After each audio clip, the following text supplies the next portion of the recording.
নৌপথে পালানোর সময় সাবেক প্রভাবশালী আইনমন্ত্রী আনিসুল হক ও শেখ হাসিনার বেসরকারি শিল্প ও বিনিয়োগ বিষয়ক উপদেষ্টা সালমান এফ রহমানকে গ্রেপ্তার করেছে পুলিশ।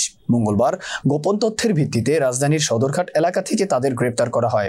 বিষয়টি নিশ্চিত করেছে ঢাকা মেট্রোপলিটন পুলিশের কমিশনার মইনুল হাসান। তিনি বলেন, মঙ্গলবার নৌপথে পালানোর সময় রাজধানীর সদরঘাট এলাকা থেকে নিউ মার্কেট থানায় করা একটি মামলায় তাদের গ্রেপ্তার করা হয়। ডিবি সূত্রে জানা যায়, সালমান এফ রহমান ও আনিসুল হক পালানোর চেষ্টা করেছেন। গোয়েন্দা সূত্রে এমন খবরে রাজধানীর সদরঘাট এলাকায় অভিযানে যায় পুলিশের একটি দল। নিরাপদ রুট মনে করে এই দুই নেতা নৌপথে পালানোর চেষ্টা করেছিলেন। তখন সেখান থেকে তাদের গ্রেপ্তার করা হয়।